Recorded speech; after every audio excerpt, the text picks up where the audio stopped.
Buenos días. Buenos días a todos.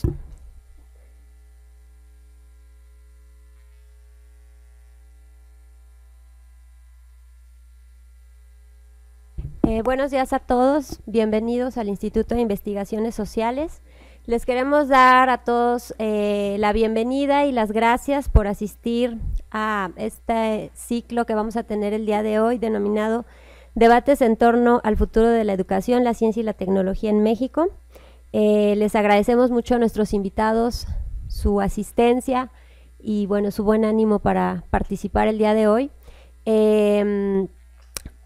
Estamos comenzando un poco tarde, les pedimos una disculpa, pero bueno, esto surgió un poco también de imprevisto ante el momento actual, ¿no? de discusión y de distintos puntos de vista, y parte de nuestra inquietud era justamente colaborar con distintos especialistas en el tema para tratar de plantear algunos de los puntos más importantes. Entonces, le paso la palabra a mi colega, la doctora Meneses, para que también les dé unas palabras. Gracias. Bueno, un esfuerzo conjunto, también intergeneracional, entre Marcela Amaro, quien esto les comparte, que soy Marcela Meneses, y la doctora Rebeca de Gortari, quien ha sido una enorme acompañante y gran apoyo para nosotras desde nuestro ingreso a este instituto. Y entre las tres, que si bien tenemos temas de investigación distantes, ¿no?, a veces completamente diferentes, en este momento nos encontramos y nos reunimos en esta coyuntura, pues que nos obliga a debatir, a reflexionar en conjunto a propósito de la educación, la ciencia y la tecnología. Y bueno, para pensar también qué había antes, qué es lo que se está proponiendo ahora y qué es lo que nosotros como universitarios, académicos, investigadores, estudiantes de posgrado nos gustaría decir, en dónde nos queremos colocar, cuál es nuestra posición crítica y mucho más autónoma e independiente, más allá de las coyunturas de las corrientes políticas. Entonces, bueno, esa es la intención de este foro, de estos debates, justamente para reflexionar en conjunto, y les agradecemos muchísimo su presencia aquí. Esperemos sea muy productiva la jornada. Y por último le doy la palabra a la doctora Rebeca de Gortari para la inauguración formal. Bueno, pues como dicen mis colegas, les agradecemos a todos su presencia, a nuestros ponentes, y yo creo que damos por empezada esta reunión. Muchas gracias.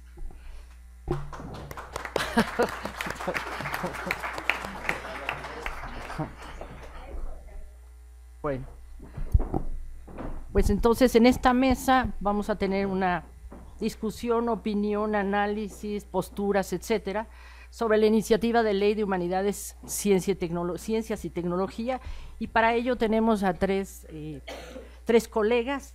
La doctora Brenda Valderrama, del Instituto de Biotecnología de la UNAM y de la Academia de Ciencias de Morelos; el doctor Jorge Cadena Roa, investigador del CEICH y secretario ejecutivo de Comexo; y el doctor Rafael Oyola, investigador del Instituto y director del Centro del Cambio Global y Sustentabilidad. Entonces le damos la palabra al doctor. Tenemos 15 minutos. Muy bien, pues en primer lugar, muchas gracias por la invitación. Este es realmente un tema sumamente importante en el que no podemos quedarnos al margen. Son 15 minutos, entonces voy a tratar de ser lo más breve y telegráfico, porque realmente son muchos los puntos que valdría la pena comentar. Yo voy a resaltar algunos de los que me parecen más importantes, pero pues son dos leyes, la anterior y esta iniciativa de ley, que tiene su complejidad y no es fácil compararlos porque la iniciativa de ley nueva es otra cosa, no es una reforma que modifica o adiciona tal o cual artículo, sino es un replanteamiento. Entonces sería muy complejo tratar de explicar dónde están los cambios en particular, entonces me voy a referir solamente a algunos puntos generales.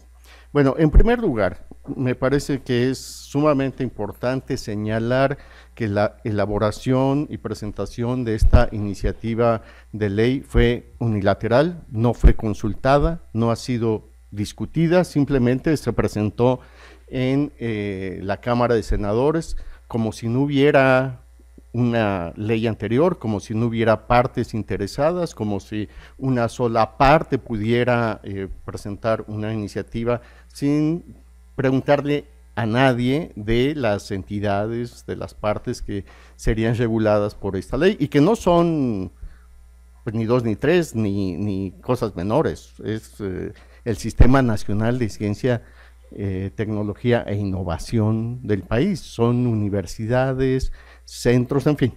O sea, se lo brincaron olímpicamente. Voy a tratar de ser lo más moderado posible, porque pues no hace falta mostrar enojo ni irritación, basta mostrar la información y los datos, y las conclusiones cada quien las puede sacar sin dificultad.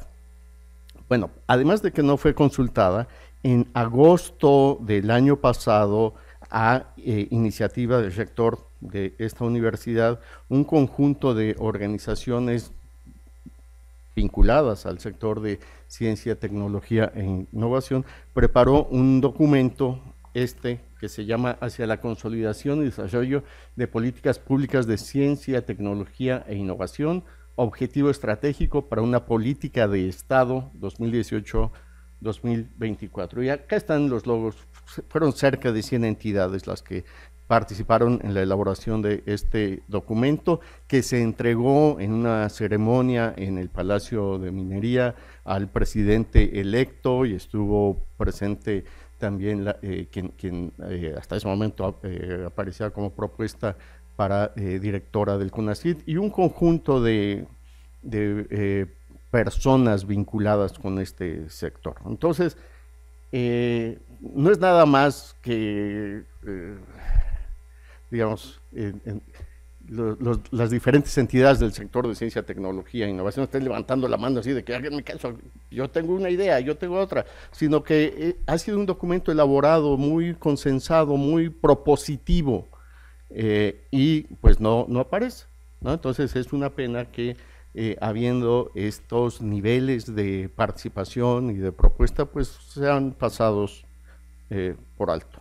Bueno, eso en primer lugar. En segundo lugar, también hay que señalar que esta iniciativa de ley pues le da la vuelta, ignora a la ley existente, que plantea en su artículo 37,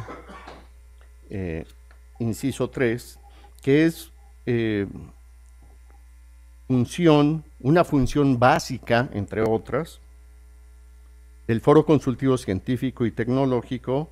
Es una función básica analizar, opinar, proponer y difundir las disposiciones legales o las reformas o adiciones a las mismas necesarias para impulsar la investigación científica y el desarrollo y la innovación tecnológica del país. Entonces, que es una función básica del Foro Consultivo Científico y Tecnológico, no fue tomado en cuenta y unilateralmente se elaboró este proyecto. Bueno, luego pasando a los contenidos, voy a resaltar solamente un par de ellos. Uno de los más delicados o más graves de esta iniciativa de ley es que elimina la participación de organismos intermedios en la formulación de la política de ciencia y tecnología.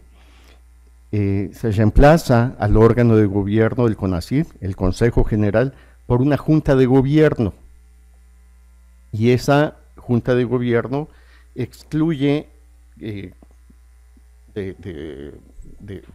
participación a entidades que son representativas del sector de ciencia y tecnología, entre ellas al Foro Consultivo Científico y Tecnológico, que es un órgano autónomo y permanente de consulta del Poder Ejecutivo, del Consejo General y de la Junta de Gobierno del CONACYT, con base en la ley vigente. Y también habría que decir que en la mesa directiva del Foro Consultivo están la UNAM, están representadas la UNAM, el rector de la UNAM, está el POLI, el director del POLI, es decir, es una organización representativa de los diferentes sectores que forman parte de la ciencia, la tecnología y la innovación. Están las universidades, están las academias, la Academia de Historia, la Academia de la Lengua, está Comexo, y están también representantes del sector empresarial. La idea es que exista este espacio de confluencia, de diálogo, de deliberación, para ver de qué manera entre todos los sectores se pueden lanzar iniciativas favorables al desarrollo científico, tecnológico y de innovación del país. Entonces, ese organismo desaparece de la nueva iniciativa de ley, y también desaparecen la Conferencia Nacional de Ciencia, Tecnología e Innovación, que coordina las relaciones del CONACYT con las entidades encargadas de estos mismos temas en los estados de la República. Entonces se pierde esa posibilidad de coordinar lo que se hace en cada estado con el órgano central. Desaparece el Comité Intersectorial para la Innovación, que es el encargado de diseñar y operar la política pública de innovación. De hecho, este es también el tema de la innovación, uno de los que pierde importancia en esta nueva ley, y en particular todas aquellas cuestiones y temáticas que son de vinculación, de colaboración con el sector privado, ¿no? Ustedes tendrán presente que ha habido acusaciones de que el CONACYT ha entregado dinero al sector, grandes cantidades de dinero al sector privado. Nada de esto se ha documentado, nada de esto se ha aprobado, sería una materia de que se presente en los tribunales, pero ha servido como para justificar que no hay nada que ver, no hay nada que hacer, hay que controlar esas actividades con los empresarios, con una vieja idea, me parece a mí, ¿no?, de que los investigadores son los que hacen el trabajo y les malpagan, y los empresarios son los que se apropian de las innovaciones, las venden y aumentan sus ganancias. Y es un asunto un poco más complejo, y hay distintas formas de colaboración entre la academia o entre el sector científico y el sector productivo, y eso se hace en todos los países que han tenido un alto desarrollo científico y tecnológico. La inversión privada en México es muy baja, como ha sido en otros países del mundo, pero el gasto del Estado en ciencia, tecnología e innovación es muy importante para impulsar la inversión del sector privado. Bueno, entonces, el tema de la innovación es uno que está muy disminuido, y desaparece también en esta Junta de Gobierno, que antes estaba en el Consejo General, el Sistema Nacional de Centros Públicos de Investigación, que es un órgano colegiado permanente de representación, asesoría y apoyo técnico y cooperación de estos centros públicos de investigación. Entonces, verán ustedes que en el paso del Consejo General a la Junta de Gobierno se estrecha, se reduce mucho y se excluye a distintos centros, universidades, órganos colegiados representativos ¿no?, de la toma de decisiones, y todo se concentra ahí de una manera que después, viendo otros artículos, resulta a ver, sorprendente, porque además en la exposición de motivos se habla de democracia participativa. Entonces, hay una contradicción absoluta entre la justificación y la exposición de motivos, y que queremos hacer esto y aquello y todo con la democracia participativa, y en el tema el órgano de gobierno de CONACYT es: sí, participen, pero opinen, díganos y nosotros vemos qué hacemos, ¿no? Entonces, en fin, grave.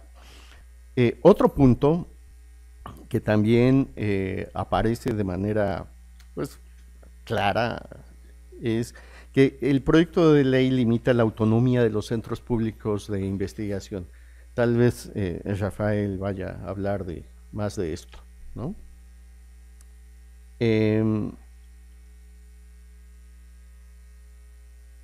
Bueno, hay más temas, me lo voy a brincar. La ley vigente establece que en la formulación del Programa Especial de Ciencia y Tecnología, que es sumamente importante, o sea, cada nuevo gobierno, ustedes saben, está obligado por ley a elaborar y a presentar un Plan Nacional de Desarrollo. Y después se elaboran los planes sectoriales, en este caso de ciencia y tecnología. Y es sumamente importante porque yo hace algunos años estuve en el Consejo Técnico Consultivo de la Comisión de Fomento a las Organizaciones de la Sociedad Civil. Después de ese nombre necesito un traguito de agua. Y en ese Consejo Técnico participan representantes de varias secretarías: Relaciones Exteriores, Gobernación, Hacienda, etcétera. Bueno, ahí me quedó claro que lo que no está en el Plan Nacional de Desarrollo o no está en el plan sectorial, no lo hacen.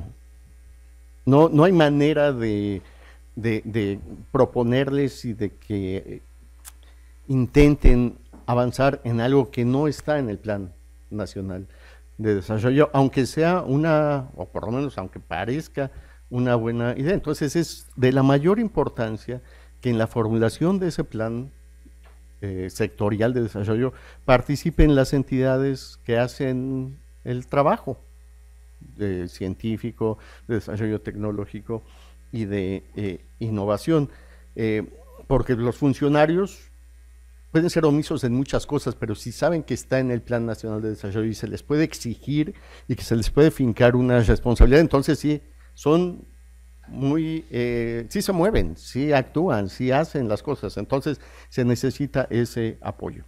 Bueno, entonces la ley vigente establece que en la formulación del Programa Especial de Ciencia y Tecnología se tomarán en cuenta las opiniones y propuestas de las comunidades científica, académica, tecnológica y del sector productiva convocadas por el Foro Consultivo Científico y Tecnológico. Y este proyecto de ley omite referencias a todas esas opiniones y omite la existencia, no reconoce la existencia del foro consultivo, que tiene, como ya mencionaba, ese carácter plurisectorial y propositivo. ¿Cuánto tiempo me queda? Ya me pasé. ¿Me regreso? ¿Me queda? Bueno.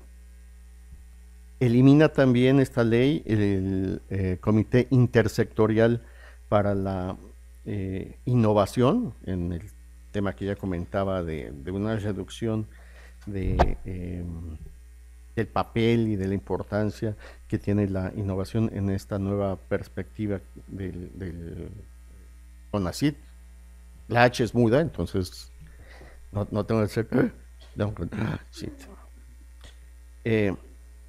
pero en cuanto a los centros públicos de investigación, que son sumamente importantes, que desarrollan una gran cantidad de innovación, de investigación, que son muy innovadores, que han establecido importantes laboratorios y que tienen precisamente esa tarea de generar productos y servicios, no solamente actividades para la academia, sino también muy orientados hacia fines y públicos extra académicos. Hay una reducción muy importante de su autonomía, y ese no es un asunto menor, le da una importancia, una presencia muy grande, mayor de la que tenía al CONACYT en su regulación, y incluye la posibilidad de desaparecer centros. Y por último, otro elemento importante es que en conjunto y en diferentes momentos y artículos de la ley,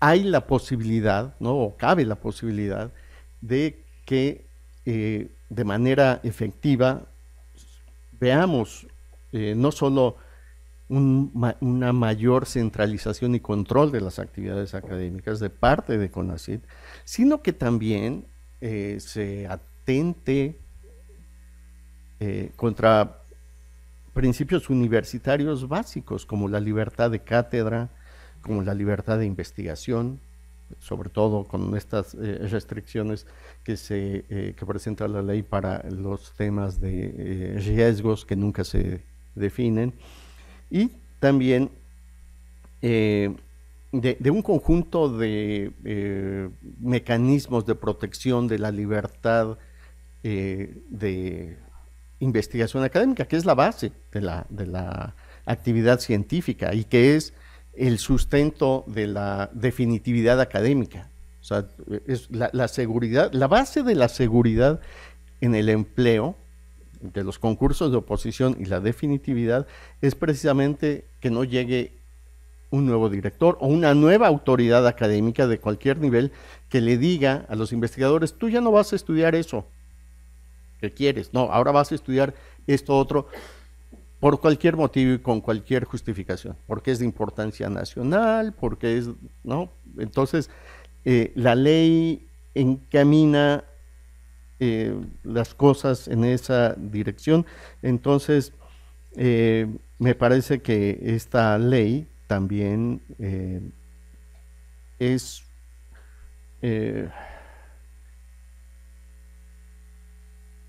bueno, es una iniciativa de ley, entonces no debemos darla por hecho, y las resistencias y críticas que se han hecho a esta iniciativa son muy grandes, pero sí hay una intención de menoscabar la autonomía de los investigadores, de las entidades académicas científicas. Es muy claro en el caso de los centros CONACYT, ¿no?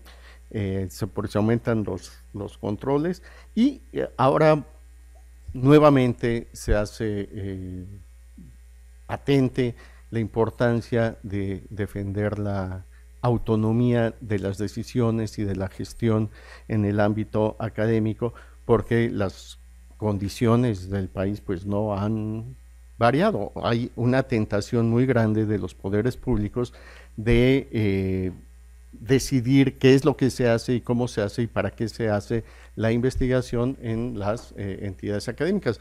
La segunda mesa es precisamente sobre el artículo 3º, pero el tema de la autonomía está en el limbo, ¿no? Han dicho que fue un error, alguien se le olvidó teclear esa palabra en esta iniciativa y que lo van a incluir, pero el tema de la autonomía con esta iniciativa de ley es sumamente importante. No existe la Universidad Autónoma de Harvard, ¿no? Ni la Universidad Autónoma de Stanford, ni la Universidad... ¿Por qué? Porque hay un respeto y hay una idea de la importancia de la libertad de investigación y del trabajo que puede ser autorregulado por la comunidad académica. Entonces, no, en estos otros lugares no se necesita del amparo de una ley, evidentemente, por lo que indica esta iniciativa, nosotros sí la necesitamos y tenemos que defenderla. Muchas gracias, doctor Roa. Le daremos la palabra a la doctora Valderrama y de todos modos tenemos todavía otros 15 minutos. Doctora, por favor. Muchas gracias, pues agradezco a nombre de la Academia de Ciencias de Morelos la oportunidad de estar aquí con ustedes. Quiero decirles que desde la Academia de Ciencias fuimos de los primeros que reaccionamos ante la iniciativa de Ley de Humanidades, Ciencias y Tecnología. Hicimos un análisis jurídico bastante profundo, encontramos lo que dice el doctor Cadena y la imposibilidad de hacer un estudio correlativo porque no hay correlación, valga la redundancia, entre los diferentes artículos. Entonces en realidad lo que acabamos haciendo, que tenemos el correlativo muy difícil de interpretar, es un análisis de fondo de la iniciativa. Entonces yo quisiera compartir con ustedes algunos conceptos que también pues ya hemos publicado en diferentes medios y que creo que son importantes para la discusión que viene. El primero tiene que ver con la obligación del Estado. En México, la obligación del Estado para promover y atender la educación superior, así como el apoyo a la investigación científica y tecnológica, está consagrado en la fracción 5 del artículo 3º constitucional. Posteriormente, en la fracción 7ª de este mismo artículo, se deriva del concepto de autonomía universitaria, lo que se garantiza la libertad de cátedra y de investigación. Entonces, todo lo que es nuestra esencia como investigadores está inscrito en el artículo 3 constitucional. Por eso es terriblemente grave que en la modificación del 3 constitucional, en el marco de la reversa de la reforma educativa, hayan desaparecido, porque no fue una letra, desaparecieron el artículo y lo sustituyen por otro artículo bastante descafeinado, que de 3 líneas, donde desaparecen los conceptos claves, que es autonomía universitaria, libertad de cátedra y libertad de investigación. Eso es la discusión que viene, pero si se gana esta y se pierde aquella, se pierden las dos, porque desaparecen no solo la autonomía universitaria, que es la capacidad de autogestión de la entidad, pero también desaparece la libertad de cátedra y la libertad de investigación como derechos consagrados en la Carta Magna. ¿Qué alternativa hay? No solamente no desaparecer estos textos del 3º constitucional, sino incluir otro, que es una iniciativa que ya tienen en el Congreso, la fracción del PAN, que es incluir la obligación del Estado de otorgar a la sociedad, a los mexicanos, el derecho al conocimiento científico y al desarrollo tecnológico. Para mí, esa es la razón por la que nunca tenemos presupuesto. ¿Sí? Porque mientras hay un derecho a la salud, hay un derecho a la educación, hay un derecho a la alimentación, no existe en nuestra Carta Magna el derecho al conocimiento científico y al desarrollo tecnológico. Por lo tanto, nadie está en obligación de satisfacerlo. Por eso se queda en esto, que es lo más que hemos logrado, que es el compromiso del Estado de apoyar la investigación científica. Si se logra hacer esta modificación que están proponiendo el diputado Romero Hicks en su iniciativa, yo creo que puede ser un gran avance. Bueno, pues aún con estas debilidades, el Estado tiene la obligación de apoyar la investigación científica y tecnológica. ¿Y qué hizo? Pues desde 1970 crea todo un andamiaje que tiene que ver con cuatro temas, que son los que yo quisiera comentar: la normatividad, la estructura, la gobernanza y el presupuesto.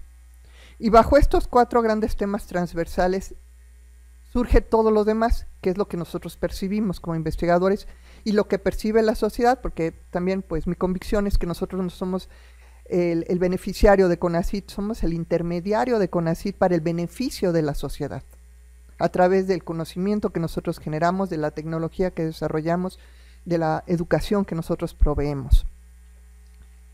Y aquí es donde yo creo que es la primera debilidad de la iniciativa de ley. Y hago un paréntesis para decirles que el año pasado, como hace 1 año y medio, el entonces director de CONACYT, Enrique Cabrero, también quiso pasar una iniciativa de modificación a la Ley de Ciencia y Tecnología, que fue parada en seco, porque confundía lo mismo que confunde esta, confunde a la institución con el sistema de ciencia y tecnología.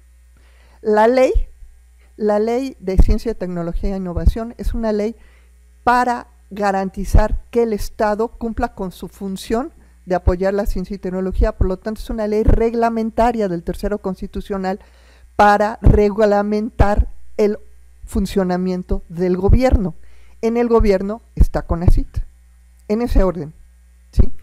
El CONACYT tiene su ley orgánica. En la ley orgánica vienen temas como su junta de gobierno, cómo se constituye, cómo va a ser su estructura orgánica, etcétera. Pero esa es otra historia, esa es la dependencia. La ley es para el sistema, para el Estado y para el gobierno. La ley de humanidades, ciencia y tecnología mezcla los dos. Y entonces se generan confusiones entre lo que es la Conferencia Nacional de Ciencia y Tecnología, lo que es la Junta de Gobierno, lo que es el Consejo Sectorial de Ciencia y Tecnología, etcétera, y desdibuja la gobernanza que debe tener el sistema, no el CONACYT, el sistema, porque CONACYT finalmente es el ejecutor de las políticas públicas, ni siquiera las decide. Las políticas públicas de ciencia y tecnología se deciden en el Consejo Intersectorial de Ciencia y Tecnología, que preside el presidente de la República y que está formado por todos los secretarios de Estado con un componente científico y tecnológico, energía, salud, agropecuario, comunicaciones, transporte, relaciones exteriores, todos los que tienen algo que ver en ciencia y tecnología participan en el Consejo. ¿Por qué? Porque ellos son, como secretarios de Estado, los que están en contacto con las necesidades de la nación, y ellos la llevan a esta mesa y dicen, el gran reto para México, por decir algo, es cobertura de Internet. ¿Sí? ¿Cómo le hacemos para garantizar la cobertura de Internet o el acceso a vacunas? El problema que gusten. Pero esta es la mesa que concentra toda esta información, y el presidente de la República entonces dicta cuáles van a ser los lineamientos, las directivas generales de la administración, y CONACYT es el secretario ejecutivo de la conferencia, es el que se encarga de aterrizarlas. Eso es como está funcionando ahorita. Se quejan de que solo se reúne 2 veces al año, por ahí escuché quejas, pero es que es un órgano estratégico, no es operativo. El órgano estratégico se reúne al principio y cada 6 meses para ver los seguimientos. La operatividad ya se lleva todos los días y tendrá otro tipo de reportes, pero el estratégico es 2 veces al año. Ahora, hay 3 razones por las cuales creemos que la ley no debe ni siquiera ser discutida, la ley de humanidades, ciencia y tecnología. Le voy a decir cuáles son las 3 y pueda tratar de argumentárselas. La primera, porque es retrógrada, porque nos retrocede 30 años en la gobernanza que habíamos adquirido del sistema. La segunda, porque es centralista. Y la tercera, porque es punitiva. Y a raíz de estas tres características, creemos que la ley debiera ser rechazada en su totalidad y, si acaso, abrir un foro de cómo podemos mejorar la otra. ¿Sí? Si abrimos la puerta para discutir la de humanidades, ciencia y tecnología, que tiene párrafos que son rescatables, no lo niego, ¿sí? Pero parte de uno que me parece fundamental, y es su artículo 1, fracción 1. Y les voy a decir qué sucede. Mientras que en la ley actual, su artículo 1, fracción 1, nos dice que el objeto de la ley es regular los apoyos que el gobierno federal está obligado a otorgar para impulsar, fortalecer, desarrollar, consolidar la investigación científica, el desarrollo tecnológico y la innovación en general en el país. Es decir, es una ley que reglamenta al gobierno en cómo va a llevar a cabo su obligación de fomentar la ciencia y la tecnología. La nueva ley, la de humanidades, ciencia y tecnología, dice que el objeto de la ley es definir los principios y reglas sobre los cuales deberán desempeñarse las actividades de investigación, desarrollo tecnológico en el país, así como las relativas a la comunicación social de la ciencia. Es una ley que lo que busca es reglamentar la actividad de la investigación científica y le da a CONACYT los poderes necesarios para llevar a cabo esa reglamentación. Y eso nos parece por sí solo suficiente para no aceptar la ley. Por sí solo. Ahora, hay más. Esta ley absorbe funciones que no le corresponden. Por ejemplo, absorbe algunas disposiciones de la Ley de Bioseguridad de Organismos Genéticamente Modificados. Yo sé que va a haber un panel al rato muy oportuno. Y con esto elimina la participación de los otros sectores. Porque además, en su normatividad, en la Ley de Humanidades, CONACYT puede generar los dictámenes para que el mismo CONACYT pueda ejercer las acciones que además le otorga de manera extraordinaria para suspender cualquier actividad de investigación pública o privada en cualquier lugar del país sobre cualquier tema. Y lo dice específicamente el artículo, ahorita les digo qué artículo es, que puede ser a petición de parte o cuando la dirección general lo considere oportuno. ¿Sí?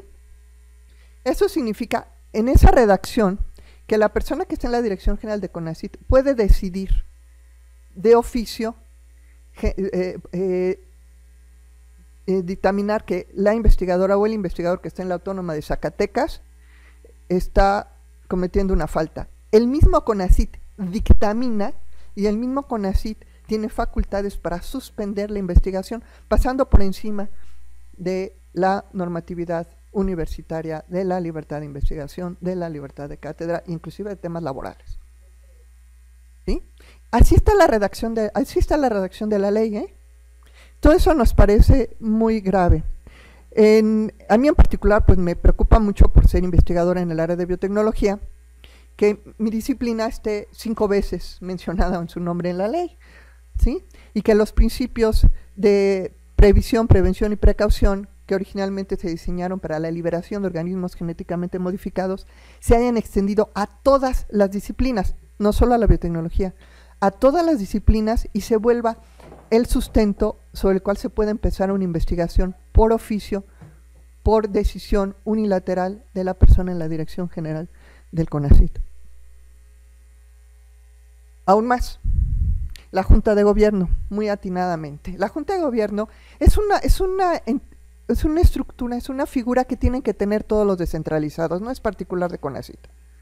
Los descentralizados, por tener autonomía técnica y patrimonio propio, tienen que entender una Junta de Gobierno para no caer en la discrecionalidad de una persona.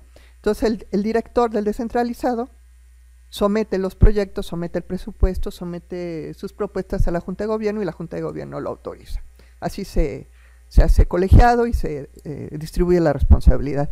Aquí uno de los grandes temas que vale la pena mencionar es que en la nueva ley el presidente de la República es el que preside la Junta de Gobierno, y proponen que su suplente sea la misma persona en la dirección general de CONACYT. ¿Sí? O sea, el mismo director de CONACYT presidiría su propia Junta de Gobierno, de un organismo que además le da facultades para iniciar investigaciones, emitir dictámenes y suspender proyectos de investigación. ¿Sí ven cómo está reconcentrado el tema del poder? Y eso es en la parte estructural. En la parte de gobernanza ya lo vimos, desaparecen todos digamos, los contrapesos, esta palabra que está ahorita en el aire, desaparecen los contrapesos.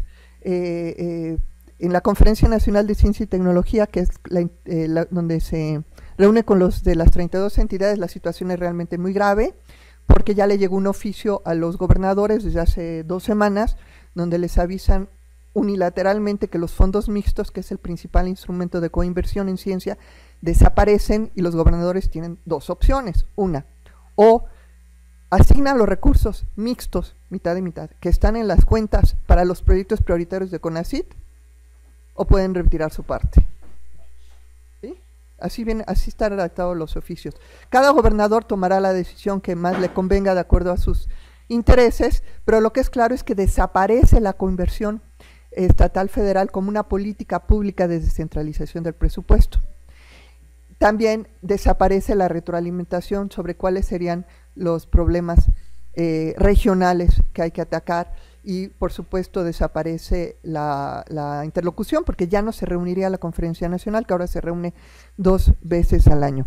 Todo esto nos lleva a un tema muy interesante, que es la extralimitación de atribuciones de la propuesta de la ley sobre el CONACYT. El análisis jurídico que hizo el director del Instituto de Investigaciones Jurídicas de la UNAM, y que nosotros llevamos un poquito más a fondo, nos lleva a que, de llevarse a cabo la modificación de la ley tal como se propone, todas y cada una de las acciones de poder de CONACYT serían sujetas a la ley de amparo. ¿Sí? Si ya ahorita el tema de las becas de posgrado ya es un tema de amparo, de hacerlo, todas las decisiones serían sujetos de amparo, porque estaría extralimitándose en sus funciones. Estaría suspendiendo derechos y regulaciones, permisos otorgadas por otra entidad que no es ella misma.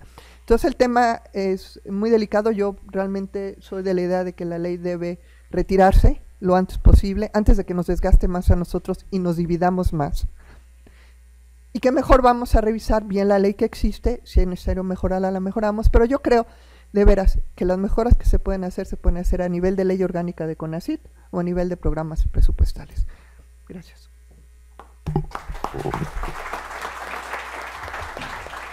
Muchas gracias, doctora Valderrama. Le vamos a dar la palabra ahora al doctor.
Perdón, tanta tecnología, pero ya vamos a regresar a los saberes populares. No, bueno, agradezco enormemente a la doctora Rebeca de Gortari por haberme invitado a este panel de reflexión, y realmente la felicito porque yo creo que es una reunión bastante oportuna, necesaria, y que además espero que entusiasme a la comunidad de ciencias sociales, que desde mi particular punto de vista siempre estamos atrás de todo y luego nos quejamos de que son los científicos los que nos marcan la pauta, ¿no? Entonces yo creo que es el momento de que las ciencias sociales empecemos a reflexionar sobre esto, ¿no? Dicho esto, yo lo que he tratado de hacer es un poco entender cuál es la lógica que está atrás de todo esto que está ocurriendo, ¿no? En el mes de noviembre y diciembre yo estaba muy enojado por cómo venían las cosas. No quiere decir que el enojo se me haya quitado, pero cuando vamos ahora trato de decir, bueno, entendamos, ¿no? Porque este numerito nos va a llegar para un buen rato, entonces hay que tratar de entender qué es lo que está ocurriendo y sobre todo tratar de entender cuál es la lógica de los que están proponiendo este tipo de modificaciones, ¿no? No es la primera vez que este tipo de cuestiones ocurren en la comunidad científica, ¿no? Ahora brincamos mucho y nos irrita más, no sé por qué, si sea porque ya estamos un poco más imbuidos de lo que es la política científica, o porque en realidad es una serie de iniciativas que se están dando bastante torpes, bastante radicales, o a lo mejor también porque el lenguaje que están ocupando para descalificar a los que pretenden criticar, pues sea demasiado irritante, ¿no?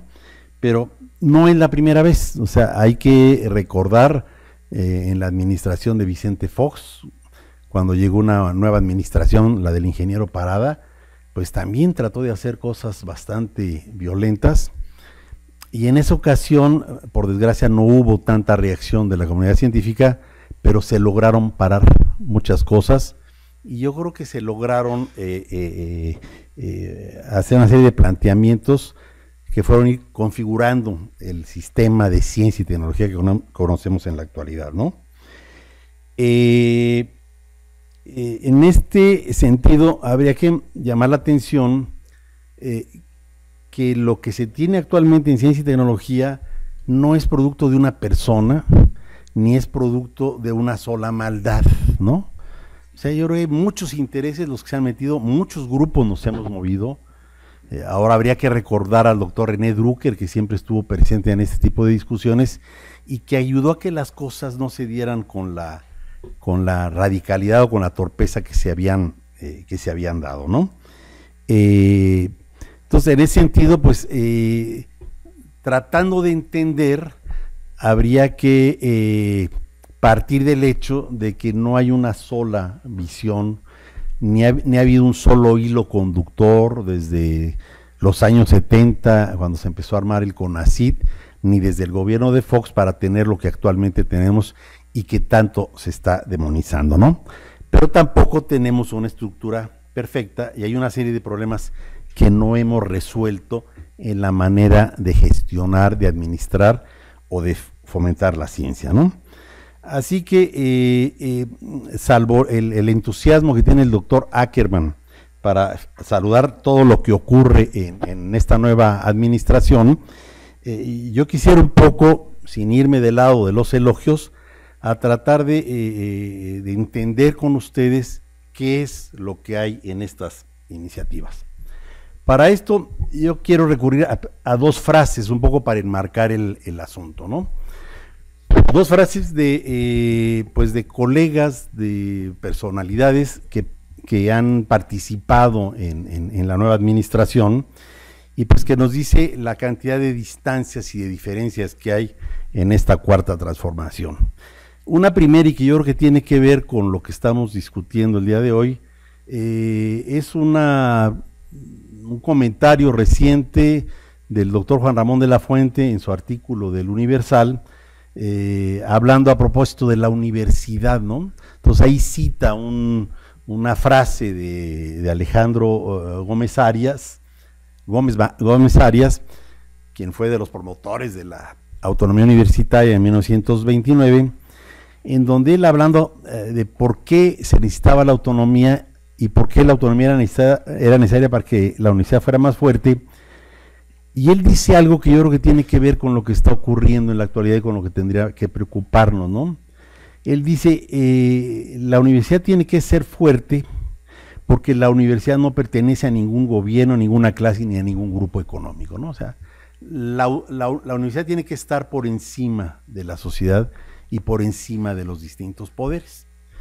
Mientras el doctor de la Fuente nos dice eso, veamos un poco lo que nos dice la senadora Ana Lilia Rivera, ¿no? Y la señora Ana Lilia Rivera nos dice en su prosa que le caracteriza, pues que al igual que el resto de la administración pública actual, pues están en la cruzada contra la corrupción, ¿no? A lo mejor no es la guerra al estilo de Calderón, pero sí una cruzada contra la corrupción, ¿no? Y que bueno, pues también el sector científico, ya nos lo dijeron, pues estamos en un medio, somos parte de esa corrupción, ¿no? No sabemos si todos, algunos, eso sí no lo sabemos, pero parece que estamos metidos en parte de la corrupción. Y aquí lo que llama la atención un poco para tratar de entender cuál es la lógica que tiene a los nuevos que detentan el poder, ella dice en una entrevista que le hacen, considera que hay verdaderos científicos y que los verdaderos científicos son los que están trabajando por la patria, por los trabajadores, por los campesinos, y que ese es el espíritu de la iniciativa que ella está proponiendo, ¿no? Entonces él dijo, vamos, ya se acabó el gobierno de unos cuantos, el gobierno de los privilegios, y entonces vámonos al gobierno de las clases populares, al mejor estilo de la posrevolución mexicana, en donde únicamente figuraban campesinos y pueblo en general, porque en este caso de los obreros tampoco se habla mucho, ¿no?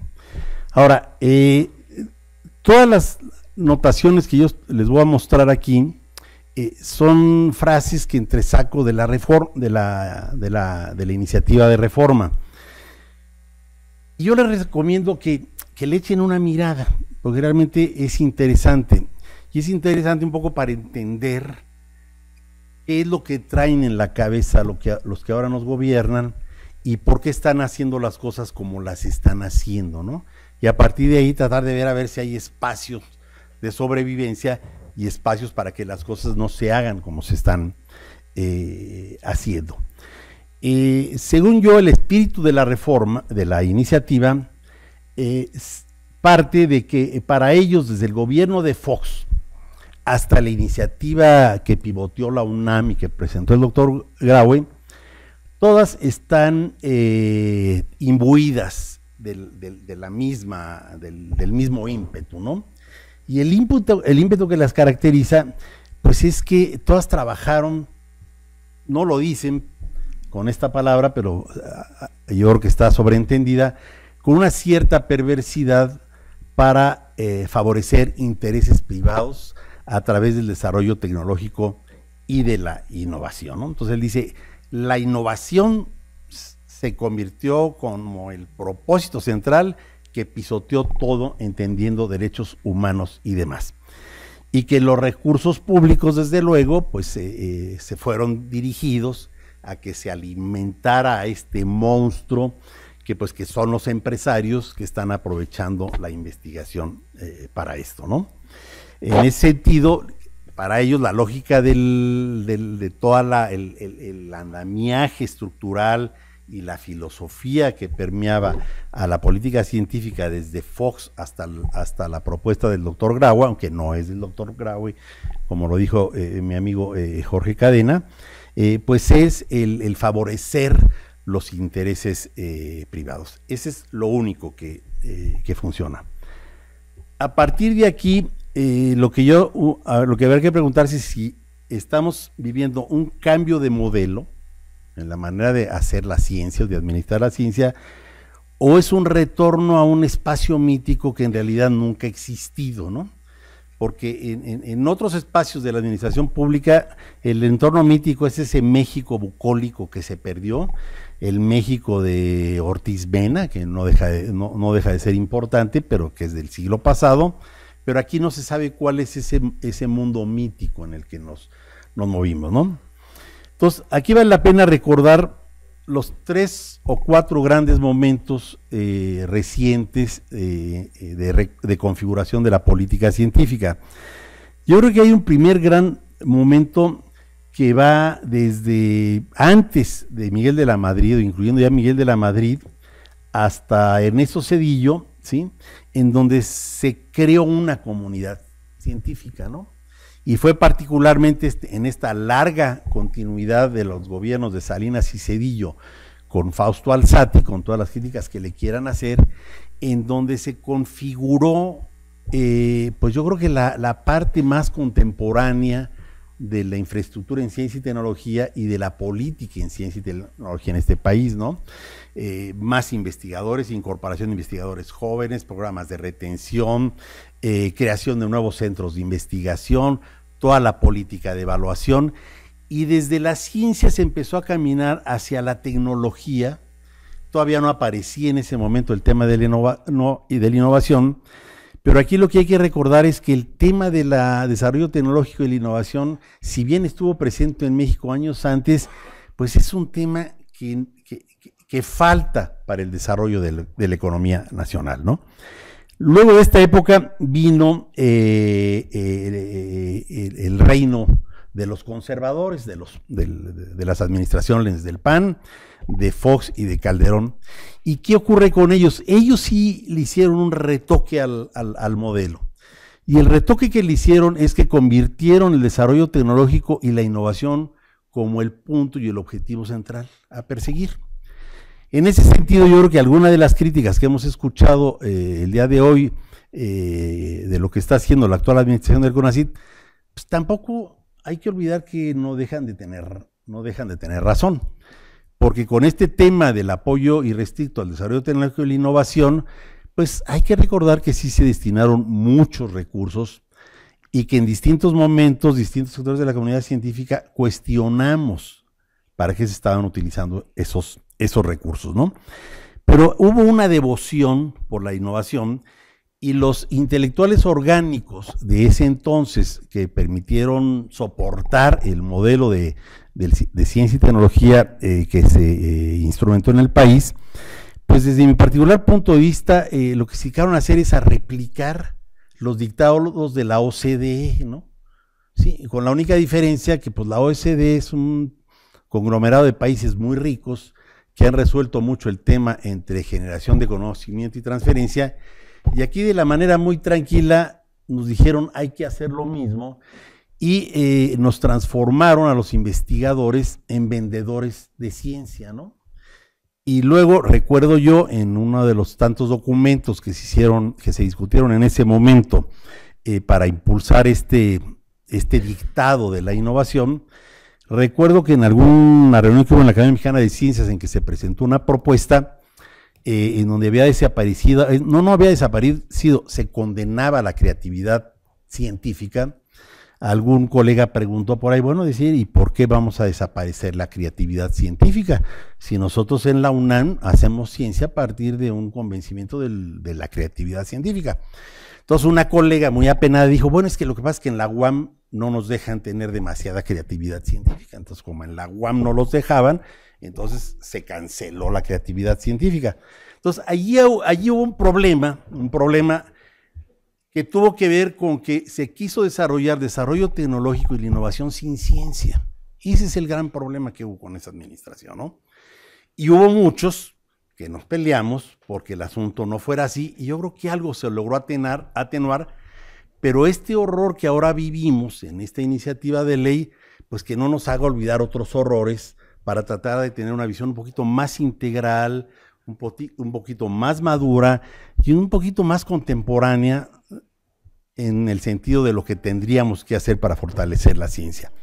Luego vino el gobierno de Peña Nieto, y yo digo, en el gobierno de Peña Nieto se mantuvo el mismo modelo, con una pequeña diferencia, que en el discurso se dio nuevamente centralidad a la ciencia, ¿no? No se condenó a la ciencia y no se fomentó este falso conflicto entre tecnólogos y científicos que se había creado en la administración anterior. Y en esta administración, que yo creo que eso está visto en la iniciativa de ley del doctor Cabrero, hubo un intento de llevar la ciencia hacia la transeccionalidad. O sea, desde hace muchos años, muchos sectores de la comunidad científica nos quejamos porque no hay continuidad en las políticas, ¿no? Y entonces, por primera vez en esa iniciativa se empieza a hablar de transeccionalidad. O sea, lo que nosotros vivimos fue en los gobiernos de Salinas y Zedillo, no transeccionalidad, pero sí una continuidad de política. Y luego lo que vimos en Fox y Calderón fue nuevamente una continuidad de la política, pero en un sentido muy restrictivo, porque nada más hablaban del tema de innovación y desarrollo tecnológico. Pero mientras en muchas partes del mundo se están demandando políticas de largo plazo y que salten a los gobiernos y a los periodos gubernamentales, en esta ocasión parece que el asunto nos lo están echando a la basura. Y luego finalmente yo me pregunto, en la cuarta transformación, el tema en dónde está. Como lo dijeron los colegas, está en el centralismo, ¿sí? Pero también en una ciencia que habría que ver qué tan libre es la ciencia que tenemos, ¿no? Porque está demasiado condicionada por muchas cosas. Para tratar de terminar y no abusar del tiempo, quisiera ir resumiendo. Primero, revisando el organismo de ley, efectivamente hay una concentración de funciones en el CONACYT y en la Dirección General de CONACYT. 2, no hay contrapesos. 3, para que no haya contrapesos, se cancelan organismos de consulta. 4, a la dirección del CONACYT efectivamente se le dan atribuciones para orientar el gasto público en general en ciencia y tecnología, lo cual quiere decir que a diferencia de lo que venía ocurriendo, ella le va a decir a las secretarías de Estado y dependencias públicas qué es lo que pueden investigar y qué no, pero llegan al extremo también de meterse a las universidades. Entonces uno se pregunta qué va a pasar con la autonomía universitaria. Si no pasa nada, como ya no la quitaron de la ley, pues entonces ya redondearon todo el asunto, pero mientras esté vigente la ley actual, pues el asunto de la autonomía va a ser complicado, ¿no? El Consejo absorbió a todos los organismos de consulta. la dirección de CONACYT decide se crean o no se crean centros de investigación, se aprueban o se vetan investigaciones en curso, todo el tema de suspender programas de investigación. O sea, ahí tenemos una dirección absoluta, ¿sí?, que es juez y parte y que no tiene organismos de contrapeso. Finalmente, ¿cuáles son los puntos que yo observo en esta ley y que no es muy distinto de lo que está pasando en otros espacios de la administración pública? Uno, la centralidad y fortalecimiento de la dirección general. Dos, centralización de decisiones en detrimento del resto de la administración pública y de universidades u organismos similares.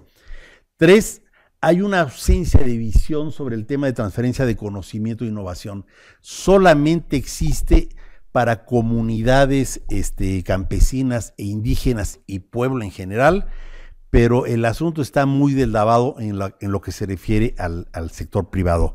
Esto no quiere decir que yo creo que sí tenemos un tema de discusión, la comunidad científica, en cuanto a que cuál debe ser el espacio o el mecanismo de financiamiento del desarrollo tecnológico y la innovación. O sea, si en este país no le entramos al tema, como se le venía entrando, este país nunca se va a desarrollar.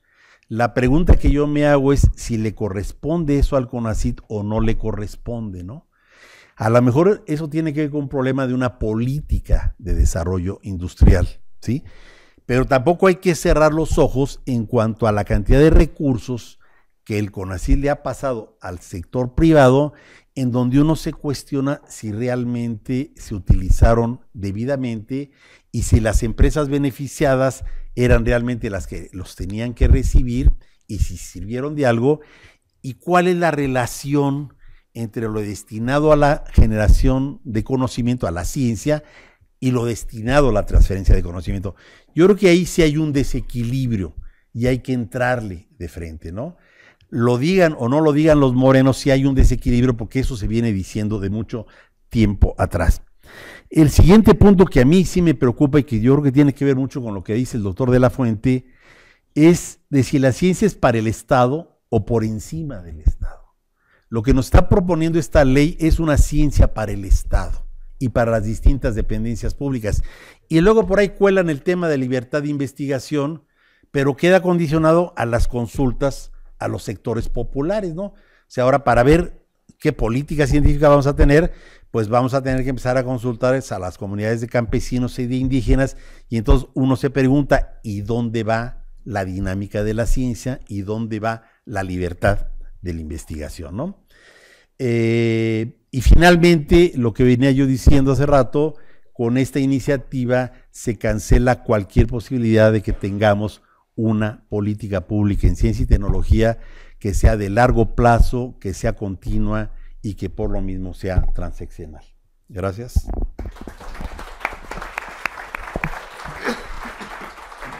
Muchas gracias, doctor Loyola. Le pasamos la palabra al doctor Roa.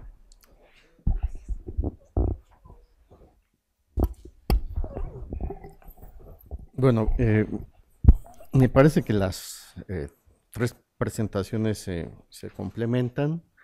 Yo creo que el escenario más favorable sería precisamente el que señalaba la doctora María Brenda Valdesama, que se retire de plano esta iniciativa de ley y que se inicien los foros de consulta entre la comunidad académica y los diferentes sectores que componen el sistema de ciencia y tecnología, para que de ahí surjan propuestas y que lleven a mantener lo que sí está funcionando bien y a modificar lo que tiene un espacio de mejora.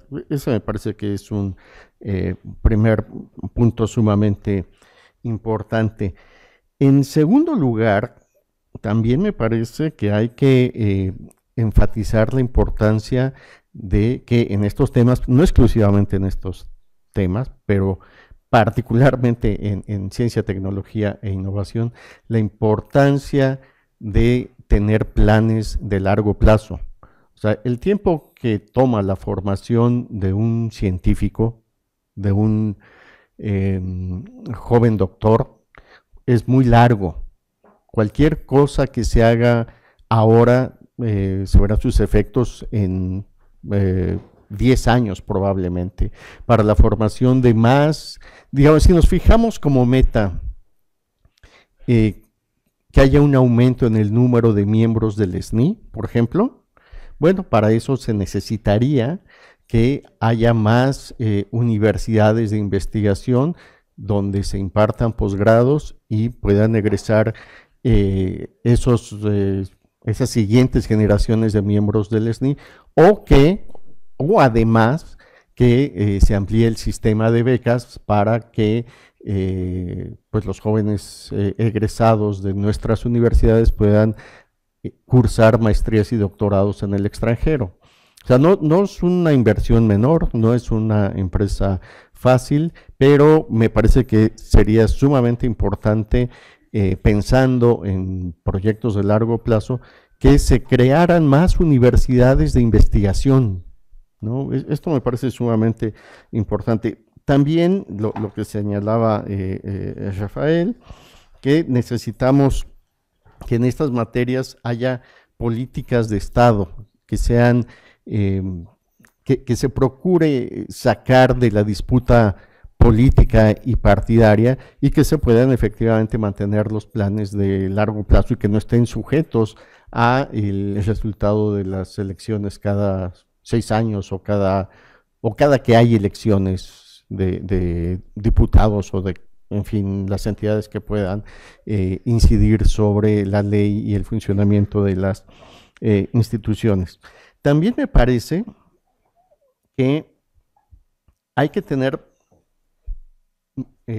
presente que lo que hacen los académicos es muy variado, es muy diverso y que eso está bien. Es decir, no deberíamos pensar en un solo modelo de académico o de investigador.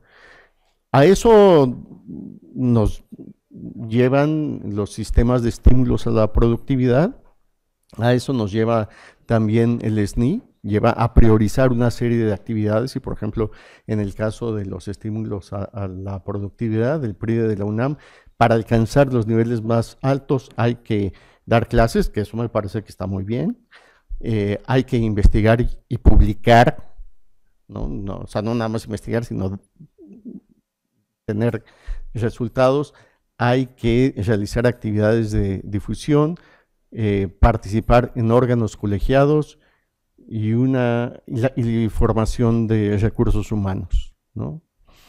Hay algunas que son básicas y que son ineludibles, la docencia y la investigación y la publicación, pero ya la difusión, pues no todos somos tan buenos para difundir.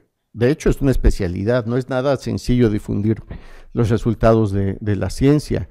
Y participar en órganos colegiados tampoco es sencillo, porque no hay suficientes comisiones dictaminadoras, ni consejos internos, ni para que los investigadores, particularmente los jóvenes investigadores, participen, que los inviten a las dictaminadoras, a los comités editoriales, en fin, a cualquier tipo de órgano colegiado. Entonces sí resulta una actividad muy demandante que ignora además otras cuestiones sobre las que no voy a abundar, pero que sin duda deberían ser consideradas, como es el ciclo de vida, y no solamente de las colegas, sino también de los colegos, ¿no? De que hay momentos en la vida de las personas en los que por motivos completamente comprensibles disminuye la productividad, y eso no necesariamente tiene que afectar la carrera, el ingreso, la trayectoria de los investigadores. Entonces, no todos hacemos lo mismo, y eso está bien, la pluralidad habría que mantenerla. No hay por qué pretender que haya un solo modelo de científico, Hay quienes son muy buenos para publicar en revistas internacionales, y eso está muy bien, pero hay otros colegas que hacen investigación muy significativa sobre temas que las revistas internacionales no les interesan, y no hay por qué desincentivarlos. Al contrario, se debe promover la investigación sobre asuntos que nos conciernen más directamente, independientemente de que las revistas internacionales no tengan lugar para publicaciones de esa naturaleza. Y por último, yo creo que el tema de la innovación habría que discutirlo más y ver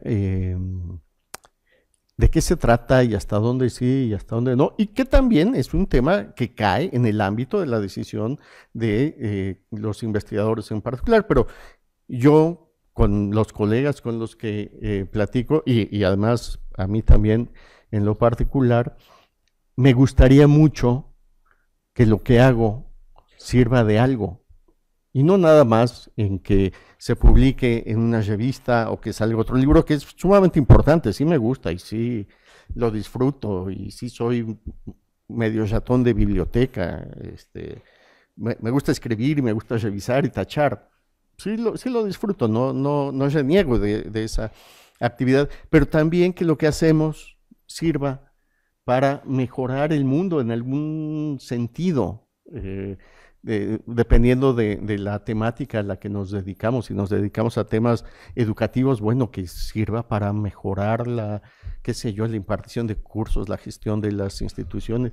Si me dedico a por ejemplo, estudios sobre la democracia y la representación, bueno, pues que se mejoren los sistemas de representación social y política, etcétera, etcétera, con cada uno de nuestros temas, y que no sea nada más publicar algo para ponerlo en nuestro currículum, para ponerlo en nuestros informes, para ponerlo en nuestras solicitudes de PRIDE y del SNI y colgarnos una medalla, sino que sirva de algo, pero también respeto a quien no quiera que lo que hace sirva de algo y se contenta con contribuir a una discusión internacional sobre temas que todavía está muy distante su aplicación práctica o su aplicación en el mundo del desarrollo tecnológico, pero sí por lo menos que sea planteado de una manera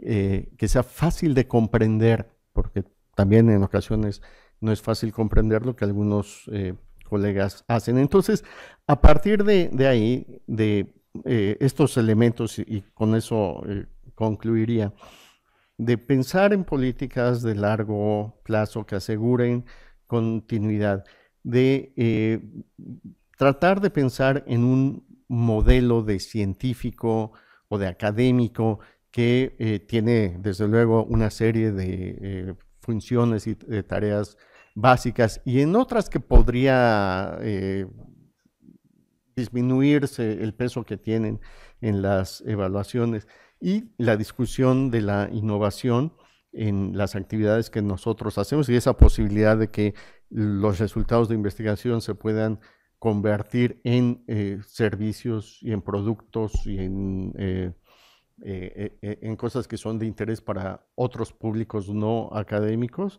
Me parece que considerando eso y además planteándolo en los foros que sin duda se van a abrir en las próximas semanas, podemos adelantar algo más concreto en términos de cómo mejorar la ley de ciencia y tecnología que tenemos. Y concluyo anunciando, bueno, con un comercial, la semana el día 5 de marzo y el día 13, la doctora Rosalba Casas, que es coordinadora regional del COMEXO, está organizando unas mesas de discusión sobre estos mismos temas. Entonces, estén pendientes, ya pronto saldrá el anuncio y bueno, la discusión continuará. Gracias.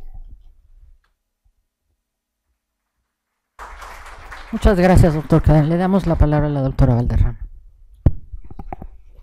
Muchas gracias. ¿Y ahora qué hacemos? Yo creo que ya expresamos nuestro sentir de nuestra reacción a la iniciativa de ley. ¿Qué hacemos? ¿Qué rescatamos y qué dejamos que se hunda? Viéndolo históricamente, el CONACYT surge en 1970 en un momento que no teníamos nada, básicamente. La investigación era una actividad marginal que hacían los profesores universitarios con vocación, con las facilidades pocas que les daba la universidad. Básicamente la UNAM, las universidades estatales eran muy precarias entonces, todavía no se institucionalizaban. Sin embargo, la decisión, que fue interesante saber que fue Luis Echeverría el que decide desde su transición, cuando iba a tomar protesta como presidente durante la transición, llama al ingeniero Méndez de Ocurro, que entonces era el señalado para ser el secretario de Comunicaciones y Transportes, lo manda a llamar y le dice: quiero que crees el CONACYT. Y él dice, y está en las memorias de Méndez de Ocurro, dice: chin, ya me bajó de la secretaría. Pero muy disciplinado le dijo: sí, señor, yo hago todo el trabajo. Entonces se reunió con su equipo y le hizo una propuesta técnica para la creación del CONACYT. Y pues su peor pesadilla fue cuando le dijo: muy bien, y además vas a ser el director. Pues dijo: ya perdí la secretaría. Le dijo: no, espérame, vas a ser secretario de Comunicaciones, de Transportes y director de CONACYT al mismo tiempo. Y le dijo: ¿cómo por qué? Porque un director de un descentralizado no tiene el poder para movilizar el presupuesto que tiene un secretario. Acuérdense de eso, porque es nuestro karma. ¿Sí? Y ciertamente durante 2 años Méndez de Ocurro fue secretario de Comunicaciones y Transportes y director general de CONACYT, porque fue la única forma de movilizar el presupuesto, de mover a la Secretaría de Hacienda para que canalizara los recursos necesarios para el CONACYT. Cerrando esta anécdota, el CONACYT se crea para formar recursos humanos, para profesionalizar la ciencia en México. Por eso su programa emblemático es el programa de becas de posgrados, que además no ha parado, y eso nos habla de transeccionalidad, no formalizada, pero de facto. El programa de becas desde 1970 no se ha parado ni un solo año. Después ya tenemos estudiantes, empieza a haber egresados. Vamos a profesionalizar a nuestros egresados y se crea el Sistema Nacional de Investigadores. Con todos los defectos que pueda tener, sirvió para profesionalizar la investigación, para orientarla a la generación del conocimiento, no nada más a la práctica, sino al conocimiento con estándares, que además se retara a niveles internacionales, que compitiera a niveles internacionales. Ese tampoco se ha parado un solo día desde su creación, que fue en el 84-5, si no me falla la memoria. Ya tenemos 2 políticas públicas que han sobrevivido, 3, 4 con cambios de corrientes políticas. El que sigue, infraestructura. Se crean los subsistemas de investigación científica. Está el de la UNAM, los 2, el de Ciencias Sociales y Humanidades y el de Ciencias. Se crean los sistemas de investigación de las secretarías de Estado. Está el de Salud Pública, que es espectacular. Está el de la Secretaría de Energía, el de la Secretaría de Medio Ambiente. Todos ellos tienen una serie de centros e institutos de investigación federales muy valiosos, muy buenos en lo que hacen. Se crean en las universidades estatales, se crean los instrumentos para sumarlos a esta ruta, y se empieza a profesionalizar también la investigación en los estados.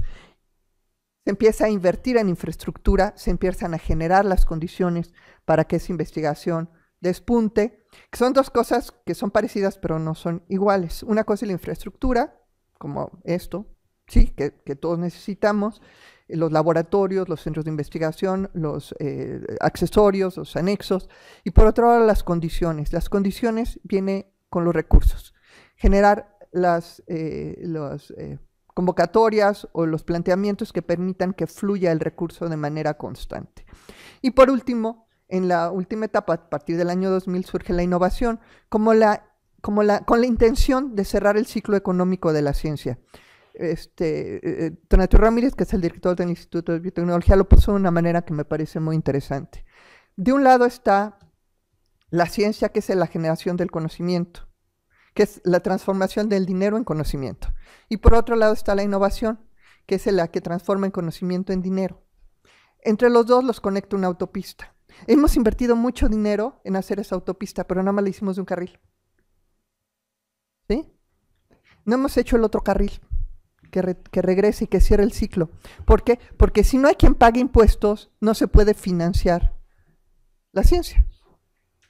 Entonces, la innovación es precisamente lo que cierra este círculo virtuoso y permite que la ciencia, el conocimiento se transforme en dinero. Son, digamos, los tres pasteles, los tres pisos del pastel. ¿Qué sucede? Los tres están en crisis. Les voy a decir, la crisis que pasamos hace 2 años y que para mí fue terrible, yo estaba entonces en la Secretaría de Innovación, Ciencia y Tecnología del Estado de Morelos, que fue el que de repente se decretara que se iban a recortar el número de becas ya 3 meses después de haber iniciado el semestre, decirle a un cierto número de estudiantes que siempre ya no tenían beca. Fue muy desgastante el tema con CONACYT, finalmente reviraron, se alcanzaron las becas, pero se sacrificaron las becas al extranjero. Y a los que estaban en el extranjero se les sacrificaron su pago. Yo no sé si ustedes saben, pero a los muchachos los están regresando del extranjero porque no pagan la colegiatura. CONACYT no paga las colegiaturas, ya nos te tocan el corazón. Allá no pagas, te cierran. ¿Sí? Luego, con eso ponemos en entredicho lo que es nuestro programa emblemático de formación de recursos humanos. En cuanto a infraestructura e investigación, pues tenemos, por lo menos en mi estado, tenemos 15 años o más que no se abren plazas de investigación. ¿Sí? Es una batalla de todos los días que fluyan los recursos para hacer algo. Habíamos logrado que se abrieran 2 nuevos centros de investigación, uno del Poli, que por suerte pasamos la curva de la rueda con la montaña rusa y ya está fluyendo, y otro del CONACYT que ahorita está estancado, un centro para bioinformática, que estamos esperando que el nuevo director del Infotec, que es un centro CONACYT, nos dé cita, espero que nos dé cita porque si no se va a perder esa oportunidad. Pero por otro lado tenemos el problema también de las condiciones. Las condiciones son terribles. Hay 27,000 investigadores en el Sistema Nacional de Investigadores. Aún suponiendo que se liberen los 800 millones que nos acaban de anunciar la semana pasada que se van a liberar, eso no alcanza ni para 700. ¿Sí? O sea, 800 millones no alcanza. Necesitaríamos al menos 5,000 millones de pesos, que por cierto es lo mismo que se asigna para el SNI. Cada año se asignan más de 5,000 millones de pesos para el SNI y aproximadamente 6,000 millones para becas de posgrado. Se cancela el programa de estímulos a la innovación. Yo creo que el programa de estímulos a la innovación trajo 2 grandes mejoras que no hay que soslayar. Primero, la concientización de las pequeñas y medianas empresas mexicanas que pueden ser innovadoras y que no les cuesta ser innovadoras, nada más tienen que formalizar sus procesos, porque ya son innovadoras. La creatividad mexicana, para que se transforme en innovación, hay que insertarla en los procesos de la industria, de la empresa, y se puede. Y por otro lado, profesionalizó a nuestros jóvenes egresados para que se volvieran gerentes de innovación, para que pudieran llevar a cabo esta transformación y integrarse en las empresas y generar su propio valor, digamos, su propio sueldo dentro del valor de la empresa. En este sentido, ¿por qué CONACYT? Porque es el único al que le hacen caso a los académicos, ¿eh? Ningún académico nunca va a responder a una convocatoria de una Secretaría de Estado. El único que puede convocar a los investigadores para interactuar con la industria es CONACYT. Por eso debe estar en CONACYT. ¿Sí? Y no significa que sea el mejor lugar, es que es el único al que le hacemos caso. Finalmente, ¿qué podemos hacer? ¿Qué podemos hacer a futuro? Yo creo que se traduce en una palabra, estabilidad. Si permitimos que nuestros jóvenes tengan estabilidad para terminar sus estudios, que no estén preocupados si les va a llegar la beca o no, si los van a correr de la universidad donde están estudiando o no, si les damos estabilidad laboral, por Dios, tenemos una deuda histórica con nuestros egresados, ¿sí? Tenemos que generar estabilidad a los investigadores, a las universidades, de que no tengan que pelear cada año los recursos, de que no sepan por dónde viene el recorte. Tiene que haber estabilidad también para los recursos para investigación, más o menos, pero que haya estabilidad. Si nos dicen que va a ser cada 5 años, que nos digan. Y ya vemos cómo lo hacemos el resto del tiempo, pero que no nos alejen la zanahoria cada vez, porque entonces sucede lo que sucede con muchos de mis colegas y conmigo misma, que el dinero del SNI es para pagar los insumos del laboratorio, porque no yo sé que ustedes no gastan, pero nosotros sí en biotecnología. Entonces, si no tenemos dinero para los insumos de laboratorio, un equipo que se descomponga, una refacción, un mantenimiento, nos salimos al acotamiento de la carretera de la ciencia y no nos podemos dar ese lujo. Entonces, del dinero del SNI estamos pagando becas, estamos pagando insumos, estamos pagando equipos, porque no podemos correr el riesgo a esta tierna edad de salirnos de la carretera, porque si nos salimos del SNI, perdemos todo absolutamente. Por último, la innovación requiere estímulos también. Si el PEI era el mejor o no, lo discutimos. A mí me tocó coordinar el comité estatal y tengo muchos comentarios. Lo que sí creo que es valiosísimo es que le abramos a nuestros egresados la oportunidad de integrarse al sector privado. Y solamente lo vamos a hacer si generamos los empleos. Y los vamos a generar mediante las empresas, acepten que son innovadoras y que necesitan a la ciencia para su propio desarrollo. Yo creo que si logramos que la palabra estabilidad permee en la política pública de este país, podemos hacerla transeccional. Aunque no modifiquemos más nada, ¿no? Que hagamos que estos programas que ya han sido exitosos se mantengan, que creen más, que le pongan el nombre que quieran, se vale, pero que no tengamos la incertidumbre cada año, cada 6 años, cada 3 años, de qué va a pasar ahora, porque no nos podemos dar el lujo de estarnos reinventando. Pues con eso terminaría, gracias.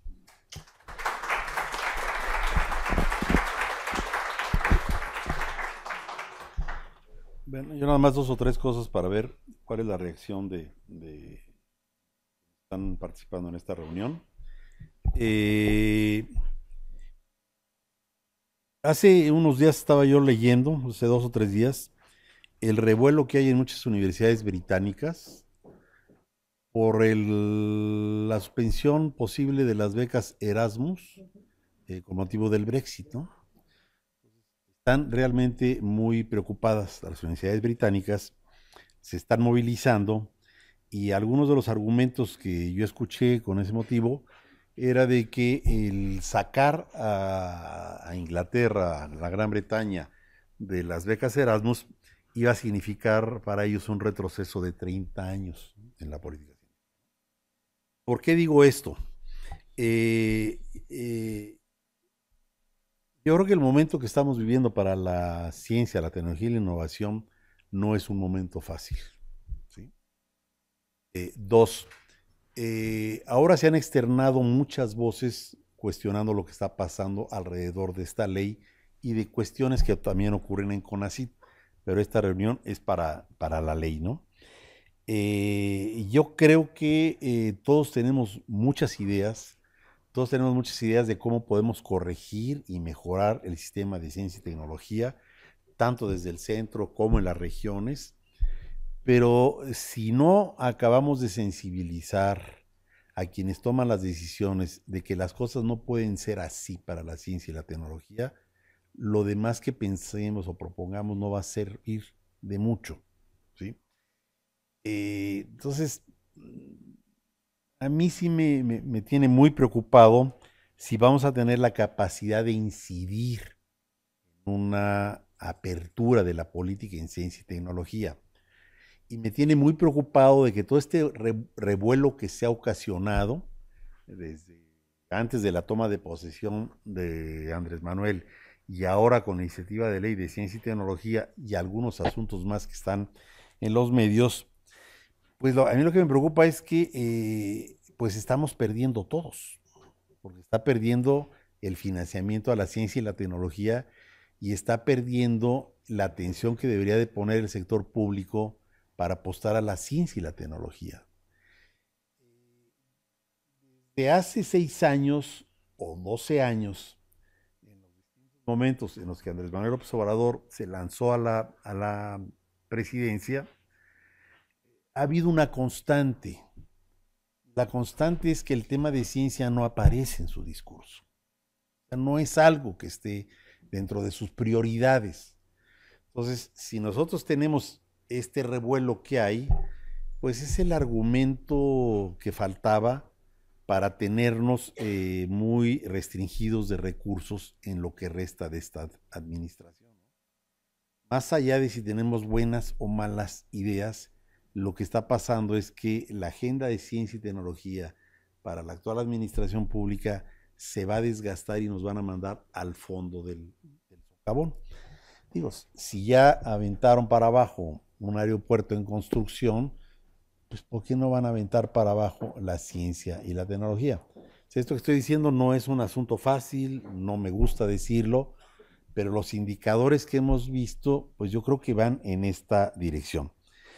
Entonces yo creo que esto nos lleva necesariamente a que tenemos que perder el miedo cada vez más para decir las cosas, para que la comunidad científica y los estudiantes que quieren moverse en este territorio entre la ciencia y la innovación, pues tenemos que pronunciarnos para que las cosas no se deterioren como se están deteriorando. O sea, no nos está quedando ninguna otra posibilidad.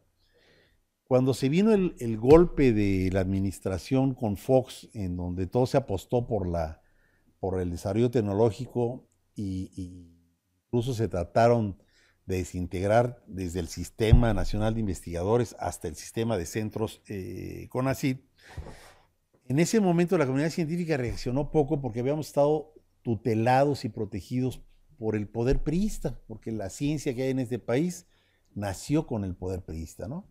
Entonces todo el mundo nos fuimos de becas, se crearon centros de investigación, entonces pues, ¿para qué protestas pues, si el gobierno te está soportando? Pero a partir de ahí nos empezamos a dar cuenta pues, de que si no participa la comunidad científica el asunto no va a caminar. Nos dejaron sorprendidos con esas primeras medidas y la protesta fue poca, pero fue suficiente para parar una serie de excesos que se estaban comiendo en política científica.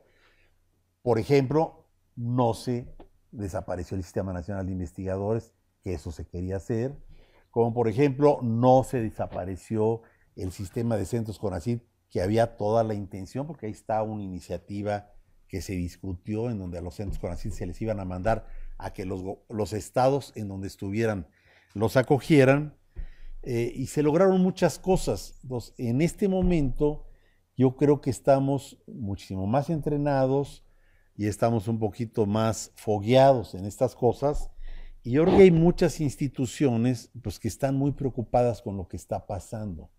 Entonces tenemos que lanzarnos a defender la ciencia y la tecnología, y no nada más por lo que nos da la ciencia y la tecnología, sino porque tiene que entender este gobierno y todos los que toman decisiones en este país, incluyendo empresarios que también lo han entendido poco, que la ciencia, la tecnología y la innovación pues son puntos estratégicos para el desarrollo del país, ¿no?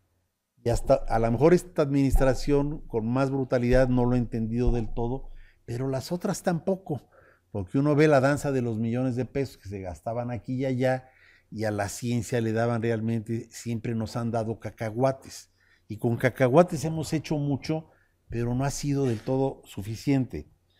Dentro de este asunto, yo creo que algunas cosas que están en la ley actual, pues habría que pescarlas como buenas banderas. Por ejemplo, a mí me sorprendió que no hay la desaparición de estímulos. Ellos hablan de los estímulos a la innovación. Eso me sorprendió. No, está. Posiblemente, pero en la ley está. O sea, lo están considerando, en esta iniciativa de ley lo están considerando. En los hechos a lo mejor están dándole caput, ¿no? Pero cuando menos en esta iniciativa se mantiene. Se mantiene el tema del 1%, que también ya se hablaba de que se había desaparecido, del 1% del PIB para ciencia. Pues en esta iniciativa se tiene. Se tiene el tema de libertad de investigación, aunque está mediada por una cantidad de consultas populares, pero cuando menos aparece el tema de la libertad de investigación.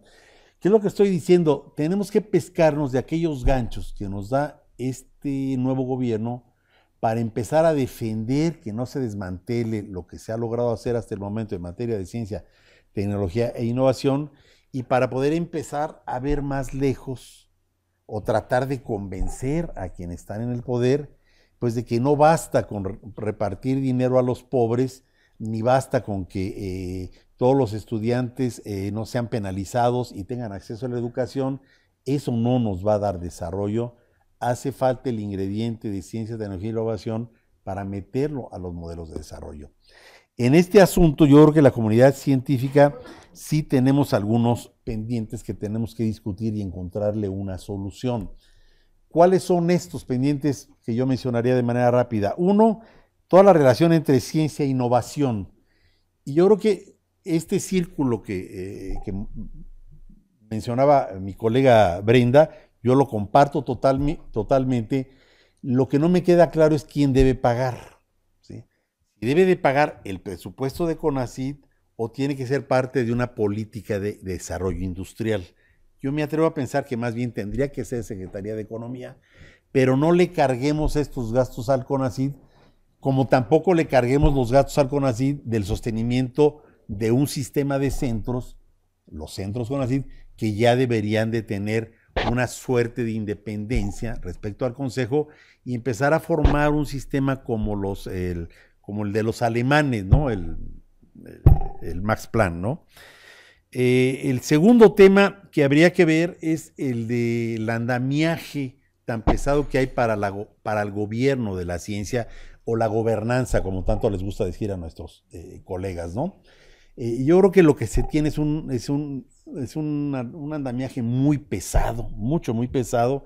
No sé qué tan operativo sea, pero es pesado.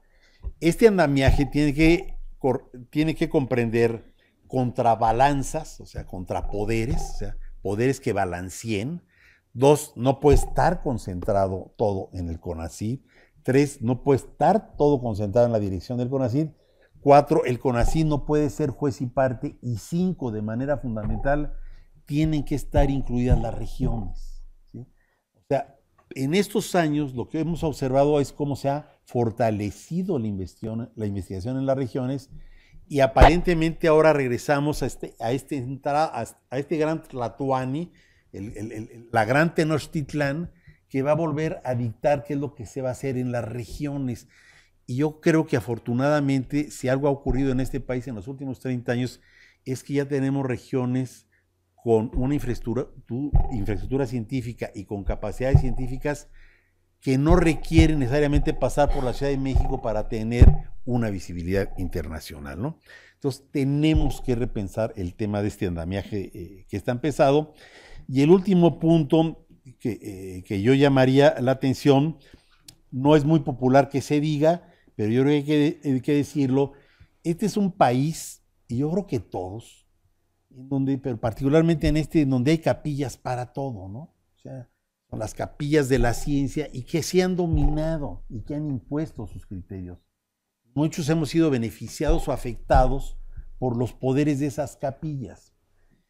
Como las capillas no las vamos a desaparecer, lo que yo creo que habría que lograr una suerte de ensamble entre meritocracia con democracia, ¿no? O sea, no nos conviene que en este país exista una sola capilla, tiene que haber varias capillas para que uno pueda, pues, competir, o cuando menos que ellas puedan competir por la clientela de la ciencia.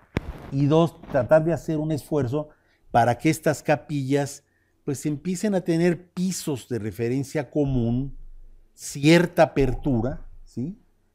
Capacidad de comunicación con los otros. O sea, lo que vivimos en la época de la administración Fox y Calderón fue que quienes dirigieron la ciencia solamente se entendían con sus amigos. Aquellos que no pensaban igual simplemente fuimos dejados de lado. Ahora parece que puede ocurrir lo mismo. Pues lo que tenemos que hacer es que ya no ocurra más, que pueda haber un diálogo entre los distintos grupos de la ciencia y la tecnología y que pueda haber un diálogo entre las distintas capillas y que las capillas empiecen a entrar en el siglo XXI y sean un poquito más transparentes. Gracias.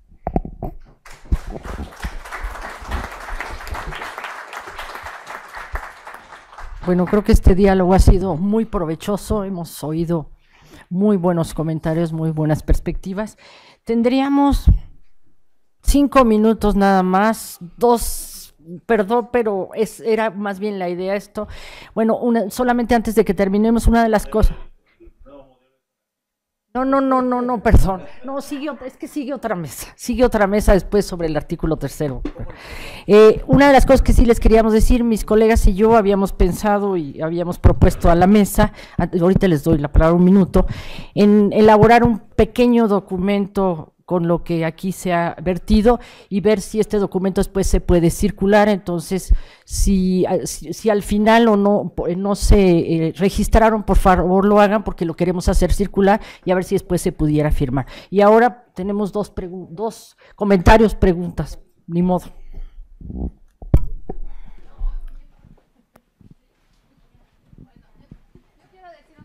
Allá va el... Bueno, quiero decir algunas cosas. Yo creo que hay como varias autocríticas que nos tenemos que hacer, no nada más criticar en reacción siempre a lo que está sucediendo. Yo creo que ha habido una ausencia de una participación organizada de la comunidad científica en el análisis de la forma en que se ejerció tradicionalmente el presupuesto de ciencia y tecnología. Nos ha faltado la capacidad de hacer críticas y de hacer propuestas para sanear ese sistema en el pasado. Me parece muy bien que lo hagamos ahora, pero debemos hacer notar que siempre en reacción hacia algo que nos amenaza, ¿no? Y cuando no hay algo que nos amenaza, nos volvemos a nuestros cubículos y a nuestros laboratorios y nos olvidamos. Que se haga lo que sea, pero que a mí me dejen trabajar y estar en el SNI. Luego, a este respecto del presupuesto hay muchas posiciones, ¿no? Por ejemplo, hay quien apoya los fondos mixtos con los estados. Yo no. Yo he estado en comisiones dictaminadoras de CONACYT y tengo colegas trabajando en institutos de investigación de los estados que han documentado ampliamente la gran corrupción que hay en esos fondos, porque el usuario, que en este caso es el gobierno del estado, decide las prioridades. Y eso sucede en los otros fondos mixtos, CONAFOR, energía, etcétera. El usuario, a veces en contra de la opinión de la comisión dictaminadora que dice este proyecto no tiene viabilidad, dice no, para mí sí es importante y el proyecto pasa. Entonces, hay muchas cosas que discutir ahí, no nada más defender todo lo que ha desaparecido, porque hay muchas cosas criticables en lo que ha desaparecido. Yo creo que por ahí han transitado miles de millones de pesos que no han servido para el desarrollo científico y tecnológico ni de ciertas áreas ni de ciertas regiones. Y es algo que deberíamos empezar por reconocer y analizar con más profundidad, simplemente para tener una visión como científicos más documentada y no basada en lo que sale en los periódicos, nada más, ¿sí? Creo que como científicos tenemos la responsabilidad de documentar y analizar antes de sacar estas posiciones viscerales que se han estado manejando últimamente a través de la prensa sobre todo. Luego, hay quien apoya que se priorice la investigación en torno a los grandes temas nacionales y hay otros que no. Evidentemente, la ciencia es plural y debe haber lugar para todos. Pero hay que hacer esta pregunta, ¿puede o debe el Estado renunciar a establecer prioridades y a dirigir hacia dónde van algunas investigaciones o las prioritarias? ¿Debemos seguir subsidiando con nuestros impuestos a las transnacionales? Es otra pregunta que nos tenemos que hacer y tratar de ver si tenemos consenso o no, o por lo menos clarificar las posiciones y quién está detrás de cada posición, porque eso tampoco ha sido claro. Por ejemplo, durante el gobierno de Peña Nieto, se puso a los investigadores del INIFAP a trabajar para Bimbo, ¿no? Y para muchas empresas similares para que sus fresas transgénicas no se pudrieran o duraran más tiempo, o para que las plagas de sus papas fritas, no sé qué, desaparecieran. Entonces estábamos pagando nosotros para las papas fritas que luego nos venden bien caras y que dañan nuestra salud. Entonces, ahí hay muchos temas que discutir. Lo último ya, la representatividad de los organismos que nos representan.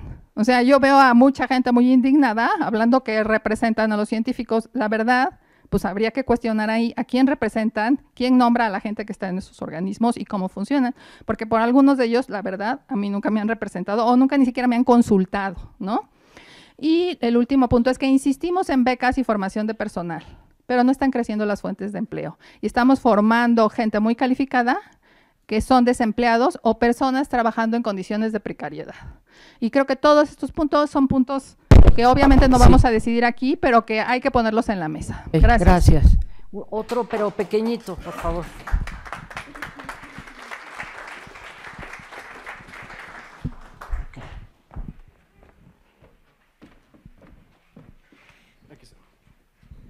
Bueno, aunque sean unos pocos minutos, ojalá la próxima mesa tenga más espacio para que discutamos.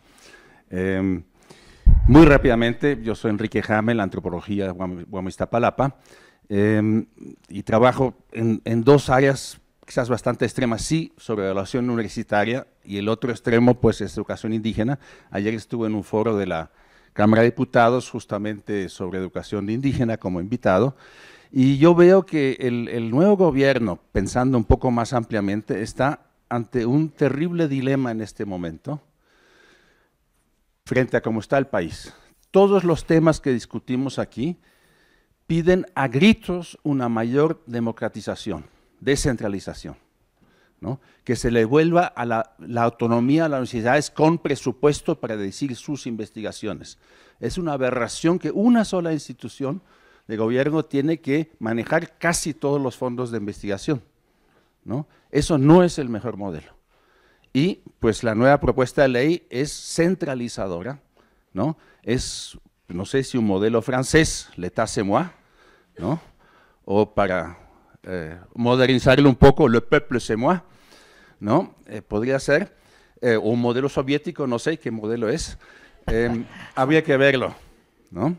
Digamos, eso frente a una situación donde el país como está, y para usar el lenguaje del siglo XIX, pues la mitad de los estados o más han regresado a la barbarie decimonónica en muchos aspectos, ¿no? Entonces, esa desesperación por tener que centralizar porque las cosas de otro modo no van a funcionar bien, están en contradicción con esa necesidad de democratizar desde la educación indígena hasta la universidad, desde la seguridad pública hasta otros puntos, ¿no? Ese es el gran dilema y vemos qué pasa, y no voy a entrar en detalles, hay muchos detalles que habría que comentar, pues lo que nadie de ustedes ha usado, quizás qué bueno, el concepto de neoliberal, porque está muy de moda, ¿no? Pero la propuesta de ley de CONACYT, y como ya está operando con sus círculos en torno a unos poquísimos temas, pues paradójicamente refuerza el modelo neoliberal antidemocrático, de concentración del poder, de fragmentar los salarios como los que tenemos, ¿no? Y de no democratizar y hacer que la investigación sea mucho más autónoma en sus distintas regiones. Pero yo insisto, ese es el dilema en seguridad, en otros puntos, ¿verdad? Deberíamos democratizar y descentralizar radicalmente las cosas. Pero como está el país y como se ve desde arriba, pues no, se centraliza. A ver cómo salimos de eso. Muchísimas gracias. Bueno, pues muchísimas gracias. Les agradecemos esto. Y les recordamos el foro que va a haber con Comexo la semana que entra, que podría ser otro foro para poder seguir discutiendo con este tipo. Y muchísimas gracias a nuestros ponentes.